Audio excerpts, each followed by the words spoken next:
Hello, আসসালামু আলাইকুম। So 31 জানুয়ারি তোমাদের এমএসটি সি ইউনিটের এক্সাম অনুষ্ঠিত হবে। সো এই মুহূর্তে সবাই একটু কনফিউশনের মধ্যে আছো যে ভাই আসলে কোন জিনিসগুলো পড়বো, ইঞ্জিনিয়ারিং প্রিপারেশন নিব নাকি ভার্সিটি প্রিপারেশন নিব, আর কিভাবে পড়বো বুঝতেছি না। সো আমি এই ভিডিওতে এটি ক্লিয়ার করব যে আসলে তোমার কোন জিনিসগুলো কিভাবে পড়া উচিত। তার আগে একটু কথা বলি এমএসটি নিয়ে, যে বাংলাদেশের তুমি যদি টাকা পয়সার প্রবলেম না থাকে, বাংলাদেশের যে কোনো ইউনিভার্সিটি থেকে এটা মোটামুটি one of the best university বলতে পারো। এই কারণে যে এটার এনভায়রনমেন্ট খুবই ভালো। আর সব ইউনিভার্সিটিতে যে প্রবলেম, বিশেষ করে পাবলিকের কথা বলো, কোনো না কোনো জায়গায় একটু না একটু সেশন জট থাকে। সো এমএসটিতে ওই সেশন জটটা আসলে নাই, অ্যান্ড এমএসটিতে তুমি সবার আগে তোমার হচ্ছে গ্রাজুয়েশন শেষ করে বের হইতে পারবা, ঠিক আছে? সো এটা হচ্ছে এমএসটির সবচেয়ে বেটার অপশন, অ্যান্ড এইটার ভিতরে রাজনীতি বলো ঝামেলা অনেকটা কম। সো তুমি একটা সেফার একটা এনভায়রনমেন্ট অথবা ক্যাম্পাস পাইতে যাচ্ছ যদি তোমার চান্স চলে আসে, ঠিক আছে? সো এইবার হচ্ছে এমএসসি ইউনিট নতুনভাবে যাত্রা শুরু করছে দুইটা সাবজেক্ট নিয়ে। একটা হচ্ছে ম্যাথমেটিক্স অ্যান্ড ডেটা সায়েন্স, আর হচ্ছে chemistry and nano science. So তোমরা যারা সাবজেক্ট নিয়ে একটু আইডিয়া আছে, এগুলোর সামনে বা ইন ফিউচারে ভালো অপরচুনিটি তৈরি হইতেছে এই সাবজেক্টগুলোতে। সো এগুলোর ভালো একটা হাই ডিমান্ড থাকবে। সো তোমরা এখানে একটু ভালোভাবে অ্যাপ্রোচ দিলে একটা সিট এখানে অবভিয়াসলি কনফার্ম করতে পারো, ঠিক আছে? অ্যান্ড এমএসটি নিয়ে তো এটা বললাম, এটা পজিটিভ দিক, তোমার কাছে ভালো অপশন যদি টাকা পয়সার প্রবলেম না থাকে, ঠিক আছে? এখন কথা হচ্ছে ভাই, এই এমএসটিতে আমি কিভাবে আসলে লাস্ট কয়েকদিন আসলে পড়বো, কিভাবে কি পড়বো, ঠিক আছে? তো তার আগে একটু জিনিস ক্লিয়ার করি। এই ইউনিট নিয়ে একটু কথা বলি। এমএসটি ইউনিটে যেভাবে কোয়েশ্চেন স্ট্যান্ডার্ড হয়, ওটা সাধারণত ইঞ্জিনিয়ারিং ইউনিট। ওই ইউনিটে যেভাবে কোয়েশ্চেনটা হয় সেটা হচ্ছে, আমি বলতে পারি, ইঞ্জিনিয়ারিং এর মধ্যে সবচেয়ে ইজি কোয়েশ্চেন, ঠিক আছে? এই কারণে কি হয়, এটার যে তুমি বলো কাট মার্কস বলো, কাট মার্কস অনেক হাই থাকে। তুমি এটা বলতে পারো অলমোস্ট 80% কাট মার্কস থাকে, ঠিক আছে? কারণ এমএসটির যে কোয়েশ্চেন প্যাটার্ন, দেখবা যে কেউ যদি বইটা ভালোভাবে করে, ফিজিক্স কেমিস্ট্রি ম্যাথ, বইয়ের ম্যাথগুলো যদি করা থাকে, বইয়ের কনসেপ্টগুলো যদি ঠিকমতো পড়া থাকে, ও ইজিলি এখানে চান্স হয়ে যায়, ঠিক আছে? সো আমি তোমার এমএসটি ইউনিটে যেভাবে পরীক্ষা দিয়েছিলাম ওইভাবে, ওইবার হচ্ছে আমি জাস্ট কোয়েশ্চেন খুলেও দেখি নাই। ওই সময় ইঞ্জিনিয়ারিং কোয়েশ্চেন ব্যাংক ধরা হয়নি তেমন একটা, শুধু বইগুলোই পড়া ছিল। সো ওইটা দিয়ে মোটামুটি এমএসসি এই ইউনিটের চান্স হয়ে গেছে। বেসিক বই থেকেই কোয়েশ্চেনগুলো করে আসলে, ঠিক আছে? সো ওই চান্স দিয়ে মেকানিক্যাল সিভিল ইজিলি যে কোনো একটা সাবজেক্ট পাওয়া যেত, যদি এখানে ভর্তি হয় নাই। সো এইটা থেকে অ্যাজিউম করা যায় যে সামনের সি ইউনিটের এক্সামটা যদি এই প্যাটার্নে হয়, তাহলে কি লেভেলের কোয়েশ্চেন আসলে আসতে পারে, ঠিক আছে? যেহেতু এই ইউনিটের কোয়েশ্চেনগুলো সবসময় তোমার ইজি করে, সো কাট অফ মার্কস অনেক বেশি থাকে। এই সি ইউনিটটা এক্সপেক্ট করা যাইতেছে যে এখানে কোয়েশ্চেনগুলো ইজি হবে। তাহলে কোয়েশ্চেন প্যাটার্ন যদি এরকম হয়, তাহলে তোমার আসলে কিভাবে পড়া উচিত? আমি তোমাকে যেটা বলবো, কিভাবে পড়বা, পড়বা আসলে কিভাবে, হ্যাঁ, কি কি পড়তে হবে। এক নাম্বার, আমার প্রিফারেন্সে থাকবে, তুমি যেটা করবা লাস্ট কয়েকদিন, সেটা হচ্ছে মেন বই। মেন মেন বইয়ের যে এমসিকিউ আছে না, এমসিকিউ গুলো খুব ভালোভাবে শেষ করবা। মেন বইয়ের এমসিকিউ বলতে তোমার চ্যাপ্টার শেষে যে এমসিকিউ গুলো থাকে, ঠিক আছে? তো চ্যাপ্টার শেষে যে এমসিকিউ গুলো থাকবে, ওগুলো ভালো করে শেষলে ওইখানে তোমার দেখবা বোর্ড স্ট্যান্ডার্ড কোশ্চেন আছে, তারপরে ওইখানে ইঞ্জিনিয়ারিং স্ট্যান্ডার্ড কোশ্চেন আছে, অ্যাডমিশন সবগুলা কোশ্চেনই কিন্তু ওইখানে আছে। সো বইয়ের এমসিকিউ গুলো শেষ করে ফেলবে এটা, ঠিক আছে? বিশেষ করে আমি প্রিফারেন্স দেবো কেমিস্ট্রির জন্য, বইয়ের এমসিকিউ গুলা। 2 নাম্বার, ভার্সিটির যে কোয়েশ্চেন ব্যাংক আছে, এমসিকিউ, ঠিক আছে? ম্যাক্সিমামই তো তোমার এমসিকিউ, দু একটা জায়গায় শুধুমাত্র রিটেন ছিল, আছে। So varsity question bank MCQ গুলো একটু সলভ করবে, ঠিক আছে? ভার্সিটিতে যে স্ট্যান্ডার্ডের কোয়েশ্চেন হয়, ওই স্ট্যান্ডার্ডের কোয়েশ্চেন আসার পসিবিলিটি সবচেয়ে বেশি, ঠিক আছে? যদি এমএসটি আগের মতো তোমার সেই কোয়েশ্চেন সিকোয়েন্সটা ফলো করে।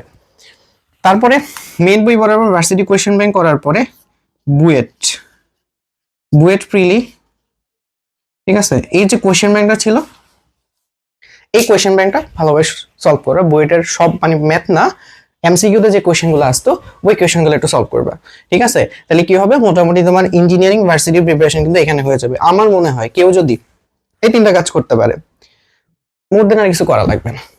এগুলো করার পরে তোমার কাছে যদি টাইম থাকে, তুমি সাস্টের কোয়েশ্চেন গুলো দেখতে পারো। সাস্টের কোয়েশ্চেন ব্যাংক প্লাস, যদি তোমার কাছে টাইম থাকে, অনেকে ভাববে যে সিকিউর ওয়েটের কোয়েশ্চেন ব্যাংক গুলো কি আমি করবো কি করবো না।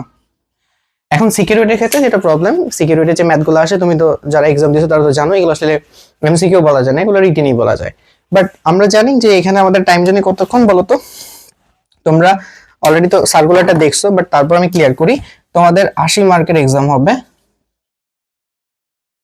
তার মধ্যে ফিজিক্সের হচ্ছে 20, কেমিস্ট্রিতে হচ্ছে 25, ম্যাথে হচ্ছে 25, আর ইংলিশ হচ্ছে 10। টোটাল সময় হচ্ছে কত? 60 মিনিট, তাই না? সো 60 মিনিট সময় পাচ্ছ পার এমসিকিউতে, হয়তো বা 45 বা 50 সেকেন্ডের মতো ধরো এভারেজলি বললাম টাইম পাওয়া যাবে। সো তোমার কাছে হাতেও কিন্তু বেশি একটা সময় মানে টাইম কিন্তু পাবা না। সো এই স্ট্যান্ডার্ডে সিকিউর ওয়েটের স্ট্যান্ডার্ড কোয়েশ্চেন আসাটা অলমোস্ট ইম্পসিবল, ঠিক আছে? দ্বিতীয়বারে দু একটা কোয়েশ্চেন তো বড় থাকবে, আর দু একটা কোয়েশ্চেনের জন্য আসলে চান্স ডিপেন্ড করে না, ঠিক আছে? তো সেফার অপশন আমি যেটা বলবো যে তোমরা সিকিউর কোয়েশ্চেনগুলো দেখতে পারো। কোয়েশ্চেন দেখলে কি হবে, ধরো বড় কোয়েশ্চেন না আসলে কোয়েশ্চেন তো পার্ট আসবে নাকি, তোমার এখানে মেইন জিনিস হচ্ছে কনসেপ্টগুলোকে ক্লিয়ার করা। তো তুমি যেটা করবা, প্রথমে মেইন বইয়ের এমসিকিউ গুলো শেষ করো, ভার্সিটি কোশ্চেন ব্যাংকের এমসিকিউ শেষ করে, বিশেষ করে ডিও যতগুলো আছে সবগুলা, ঠিক আছে? তারপরে যতগুলো আছে সবগুলা দেখতে পারো। বুয়েট প্রিলির যে এমসিকিউ গুলো থাকে, আমার কাছে মনে হয় এই যে বুয়েট প্রিলি এমসিকিউ টাইপের কোশ্চেন গুলো আসার পসিবিলিটি সবচেয়ে বেশি, ঠিক আছে? ম্যাথ থাকলেও দেখা যাচ্ছে ছোট ম্যাথ থাকে, ওই টাইপের কোশ্চেন ব্যাংক আসবে, মানে কোশ্চেন গুলো আসবে, ঠিক আছে? তারপর যদি তোমার কাছে টাইম থাকে এই দুইটা, ঠিক আছে, আমি বলবো এই দুইটা যদি পরে টাইম থাকে তাইলে করতে পারো। আলটিমেটলি অনেকে টাইমও পাবে না আসলে। সো এইটাই ছিল মোটামুটি সামারি যে আসলে কোন জিনিসগুলো আসলে পড়া উচিত। তবে এখানে কিছু পিক মানে হলো তুমি আসলে কিছু সতর্ক হয়ে যাওয়ার দরকার, সেটা হচ্ছে কোয়েশ্চেনের প্যাটার্ন ইজি হওয়ার পসিবিলিটি আমি বলবো 90%। ইফ হার্ড করে আসলে সেটা অ্যাজিউম করাটা টাফ। এবারই ফার্স্ট কোয়েশ্চেন, মানে এবারই ফার্স্ট এটা শুরু হইতেছে।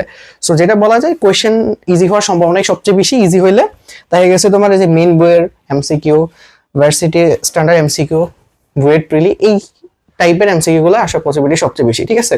মানে আমার কাছে যেটা মনে হয় বুয়েট প্রিলিতে যে টাইপের এমসিকিউ আসছে তার থেকে ইজিয়েস্ট এমসিকিউ আসার পসিবিলিটি একটু বেশি। তো এই ক্ষেত্রে যেহেতু ইজি কোয়েশ্চেন হবে, কাট অফ মার্কসও একটু বেশি থাকবে, সিটও কিন্তু অনেক কম, ঠিক আছে? সো কাট অফ মার্ক বেশি থাকলে একটু ভালোভাবে প্রিপারেশন নিয়ে তোমার মোটামুটি বেশি অ্যান্সার করা লাগবে, ঠিক আছে? আচ্ছা, এখন একটা জিনিস নিয়ে কনফিউশন আছে ভাই, সেটা হচ্ছে নেগেটিভ মার্কিং। আর নেগেটিভ মার্কিং এর কথা এখানে আসলে বলা হয় নাই তেমন একটা, ঠিক আছে? এখন ব্যাপার হচ্ছে তাহলে আমি কি করব? আচ্ছা, নেগেটিভ মার্কিং এর উপর তো তোমার প্রিপারেশন ডিপেন্ড করতেছে না, তাই না? সো এইটা যেখানে যেটা তুমি করবা, যদি এটা নিয়ে সামনে ইনফরমেশন দেয় তো 25% বা ওইভাবে যদি ইনফরমেশন দেয় যে 0.25, ঠিক আছে, তাহলে তো নেগেটিভ মার্কিং এর জন্য কি করা উচিত, তোমরা অলরেডি এতগুলো এক্সাম দিয়েছো, জানো যে বেশি আন্দাজে বেশি কিছু দাগানো যাবে না, তাই না? বাট যদি নেগেটিভ মার্কিং না থাকে, যদি না থাকে, না থাকার পসিবিলিটি বেশি, পসিবিলিটি অনেক বেশি না থাকা। কেন? কারণ হচ্ছে যেহেতু বলে নাই যে তোমার যে ভর্তি বিজ্ঞপ্তি ছিল এখানে বলে নাই যে নেগেটিভ মার্কিং আছে না, থাকলে একটা প্যাটার্নে দাগানো উচিত। যেভাবে দাগাইলে অ্যাটলিস্ট ধরো তুমি 10টা দাগাও নাই, তাহলে 10টা কিভাবে দাগাইলে অ্যাটলিস্ট 1 থেকে 2 মার্কস বেশি আসবে। তুমি তো ওই যে অনেকে ঘর আট করে দিয়ে আসে, লাইক ওইরকম করলে তো হবে না। তোমরা অলরেডি এটা জানো, যদি না জানা থাকে অবভিয়াসলি কমেন্টে জানাবো যে কিভাবে, যদি নেগেটিভ মার্কিং না থাকে কিভাবে দাগাইলে অ্যাটলিস্ট, মানে ধরো ওই এমসিকিউ গুলো তুমি একদমই পারো না, ওই 10টা এমসিকিউ কিভাবে দাগাইলে অ্যাটলিস্ট ওইখান থেকে 2-3 মার্কস মানে পাওয়া যাইতে পারে, ঠিক আছে? বাট আন্দাজে দেখা গেলে আসলে দেখা গেছে 1 মার্কও নাও আসতে পারে, ঘর বাড়ি আঁকলে, হ্যাঁ। সো ওইটা যদি আই থিঙ্ক তোমরা জানো, না জানলে অবভিয়াসলি আমাকে বলবা, আমি ওটা বলে দিব। তো এটা ছিল মোটামুটি ওভারঅল ব্যাপার। আরেকটা কনফিউশন আছে ক্যালকুলেটর নিয়ে। সো ক্যালকুলেটর নিয়ে ওইখানে আসলে কিছু বলে নাই, যদি এটা নিয়ে আপডেট থাকে আমি অবশ্যই জানিয়ে দিব। ক্যালকুলেটর দেওয়ার কথা হয়তো, আবার নাও দিতে পারে। সো সেটা হয়তো বা কয়েকদিনের মধ্যেই জানা যাবে। সো ওইটা আসলে ওটার উপর ডিপেন্ড না করে এখন তোমার যেটা করা উচিত, হ্যাঁ, এমএসটি এক্সাম নরমালি অনেক সহজ হয়, কাট অফ মার্কসও কিন্তু অনেক বেশি থাকবে। সো প্রিপারেশনটা কেমন নেওয়া উচিত, লাস্টে ব্যাপার হচ্ছে যে আমরা বইটাকে খুব ভালোভাবে শেষ করব, যে চ্যাপ্টারগুলো দেখা হয় নাই, কারণ ইজি কোশ্চেন থাকবে। তো তুমি যে চ্যাপ্টার পড়ো না, এখান থেকে 2টা কোশ্চেন থাকলে ওইখান থেকে তোমার চান্স হবে না আসলে।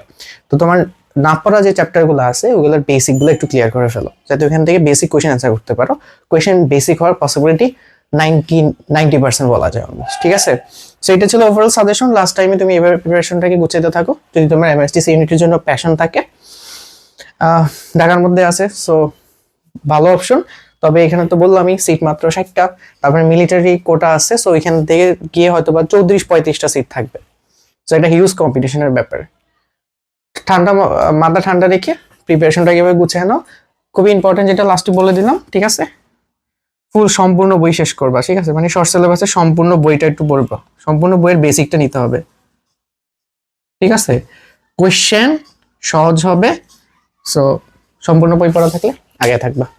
এটাই ছিল সি ইউনিটের ব্যাপার স্যাপার। সো আশা করি তোমাদের কনফিউশনগুলো ক্লিয়ার হয়েছে। কোনো কিছু জানা থাকলে অবভিয়াসলি জানাবে। আল্লাহ হাফেজ।